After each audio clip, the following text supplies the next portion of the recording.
Wolf was the primary subject of interest for us, but as we started tracking these wolf packs and their breeding habitat, we realized that there is good chinkara population, there is good porcupine population in some areas where these grasslands slowly turn into thorny forests. Hello everyone, this is Ranjit Jadhav. Welcome to the 5th episode of Navigating the Wild. While the old government records may deem them as unproductive, the grasslands near Pune are a testament of resilience and biodiversity, thanks to the dedicated efforts of the Grassland Trust and local villagers.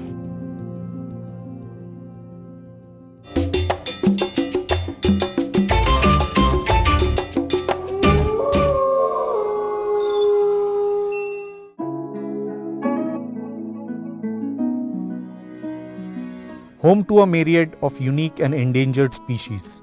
But in 2008, one man had a vision to conserve this delicate ecosystem. Meet Mihir Godbole, a wildlife enthusiast turned conservationist, who realized that simply capturing the beauty of these grasslands wasn't enough.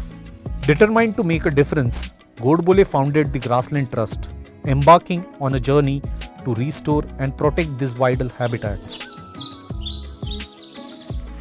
Our journey began around 12 years back. First time I went to Nanaj near Solapur to see bustards. When we went there, we found out there is lot in the grasslands apart from bustards. Area actually has good population of wolves, black bucks, Bengal fox and lot of other species. So that is what got me interested in the wildlife which is present in the grasslands. And later on we found out that same type of habitat and same diversity exists around Pune as well.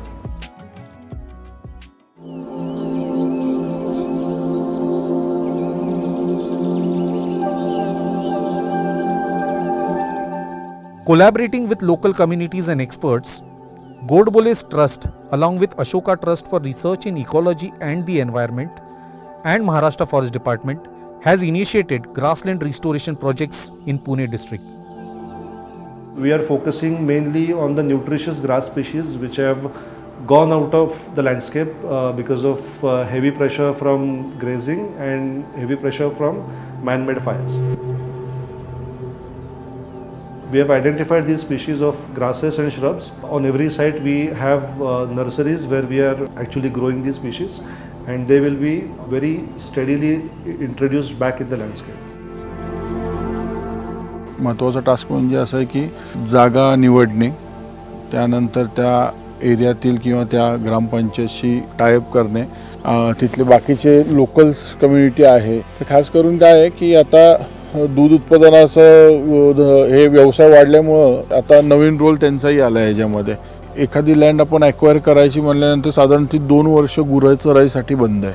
तर ह्या कन्सेप्टवरती पहिली लोक तयार होत नाहीत. सो मग पहिल्यांदा ग्रामपंचायत बरोबर meeting झाल्यानंतर एक ग्रामपंचायत आणि गावकरी असं मीटिंग त्यांच्याशी बोलून समजवायला लागतं त्यांना की अशा अशा कारणं असतं आपण हे करतो की साधारण आता इथे जे लागवड होणार आहे ती साधारण तुम्हाला 2 वर्षानंतर ते चारा कट करून घेऊन जाता येईल. हे जे आजचं काम आहे ना तुम्ही जे घेतलंय ना अति सुंदर आहे. सगळा चारा उपलब्ध. With no existing protocols for grassland restoration, Godbole's team sought guidance from seasoned ecologists and conducted extensive studies to select and plant native grass species along with a tree. Reason why we do baseline surveys is we want to see what kind of parameters are going to change after we do the intervention, which is plantation of grass saplings. The treatment area is supposed to be the area where we are going to do the actual plantation of grass saplings. So we want to check whether plantation of grass saplings are going to change certain ecological parameters. The first one is herb and grass cover. So what we do is we put a grid and we check how much grass and herb percentage cover is there. The second parameter is soil hydraulic conductivity. So we basically want to check the water holding capacity of the soil, or at what rate the water goes inside the soil. Third is we look at the tree and shrub richness and abundance and the number of individuals of each species. And also we look at soil parameters, things like nitrogen, phosphorus, carbon, microbial diversity within the soil. Fergusson कॉलेजमध्ये आपण एक basic nursery आपण पहिली चालू केली होती.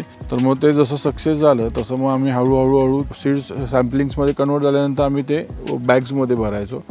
असं करत करत आम्ही 1000 रोपांनी सुरुवात केली होती. ती साधारण आम्ही एक 15-16 हजार रोपं मागच्या वर्षी बनवली होती. सो आता त्याच बेसिसवरती आता ह्या गळुंचीच्या नर्सरीमध्ये पण आपण सेम प्रोसेस फॉलो करतो आहे आणि सेम आपण बडवे सरांच्या अंडरच ही नर्सरी डेव्हलप करतो आहे. Villagers eagerly participated in the restoration efforts, realizing the benefits it could bring to their livelihoods and the ecosystem. This is the restoration project in nutshell, and in which we are focusing on the residents of the landscape as well, so that the fodder generation for their cattle, which is sheep and goat. Grassland जी trust आलेली होती त्यांनी आम्हाला मागणी केली सुरुवातीला ग्रामपंचायतीकडं की बाबा आम्हाला प्लांटेशन करायचं आहे, रिस्टोरेशन करायचं आहे. त्याच्यामुळं आमच्या गावात जो शेळ्या मेंढ्या ज्या गायरांमध्ये जात आहेत बाबा त्यांना चाऱ्याचा प्रश्न उपलब्ध होतो दरवर्षी. तर आता ह्या माध्यमातून आम्हाला तो चाऱ्याचा प्रश्न प्रचंड म्हणजे सोडवला जाईल. रिस्टोरेशन आपण करतो म्हणजे रिस्टोरेशनचा फायदा फक्त गाई गुरांसाठी किंवा मेंढपाळांसाठी असा नाही आहे. जेव्हा आपण कुठल्या भागामध्ये एखादा प्रोजेक्ट घेऊन जातो रिस्टोरेशनचा त्याच्यामध्ये 10-1 लोकांना रोजगार पण उत्पन्न होतो त्याचा. ग्रासलँड नाही वाचलं तर कुठलाच प्राणी तर राहू शकत नाही. ग्रासलँड असेल तर बकरी बिकरी चालणार. एक अर्थव्यवस्था इथली कशा बकऱ्यावरच आहे म्हणजे प्राणी अर्थव्यवस्था इथली. ग्रासलँड नाही वाचलं तर ते सगळे बकरी जाणार ना. त्यामुळे ग्रासलँड वाचलं पाहिजे. As the grasslands begin to regenerate, so does the hope of future. With a hope of increasing biodiversity, improved water retention and carbon sequestration, the once neglected savannas are coming back to life.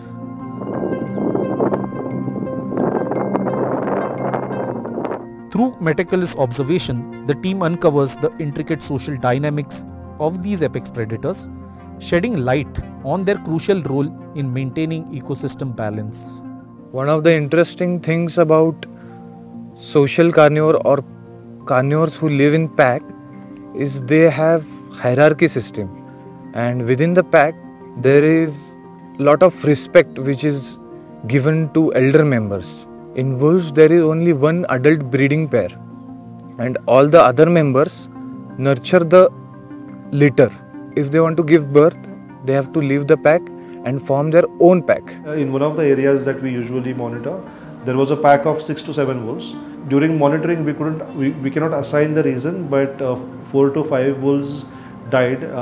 They could not be tracked anymore, and only one adult female was left. We observed her hunting alone. We observed her doing a lot of things alone for quite some time, and after that, she joined a pair of jackals, and she was seen with the jackals for quite some time. And then, when jackals gave birth to the young ones, she was there to guard the pups initially. Jackals would go venture out, and they would procure food for her. Since she was bigger in size, she was better protector of the pup. So that's the kind of symbiotic relationship formed between the species, which are actually not known to tolerate each other. Yet amidst the progress, new challenges emerge. Feral dogs, once companions turned competitors, now pose a threat to both wildlife and human settlements, highlighting the delicate balance of nature. We encountered several dog-wolf face-off. Even dogs now wander this ecosystem in packs. We have footage that dogs have been chasing wolves, even they overpower sometimes. Dogs are also a threat to other wildlife like chinkaras, herbivores, and other small carnivores like civets, fox, and jackals as well. One of the evident problem you can see in this ecosystem nowadays is crossbreeds like jackal dog hybrid, wolf dog hybrid. If this continues to happen, we might see genetic dilution in future. As the sun sets on the savanna, a new chapter begins. Through perseverance and collaboration, Mihir Godbole and his team are not just conserving a landscape, they are rewriting the story of coexistence between man and nature in the Deccan Plateau. Most of the people learn about the wildlife only through the TV, which is mostly about the forest and the big mammals. So when we try to talk to the locals about how the wolves are also important, how they are also endangered, how there is so much less data about it, and we have made a lot of movies and documentation about the wolves and hyenas of the region. So we wanted to take these movies to the local people in their own languages. So we translated the movies. Through that, we tried to change the perception about there is so much of life in the grasslands, and that also has to be conserved and looked after. There are a lot of habitats which are present in India, such as marshes, deserts, grasslands is one of them. Most of the open natural ecosystems were never identified in the system as priority conservation landscapes. So we tend to focus more on the mega species and forests, which is tiger, elephants, rhinos, even barasingas, wild buffaloes, that typically come under the protection of forests. But species such as Great Indian Bustard, now we have already lost the species. It's like 150 individuals left worldwide, only in very small part of Rajasthan. Lesser Floricon is on the similar track. Indian wolf is also following the same tracks. Need to conserve these habitats and this species is far more because they're entirely out of the system right now. So it is our responsibility to find out what diversity do we have and then to make a constructive effort to conserve it.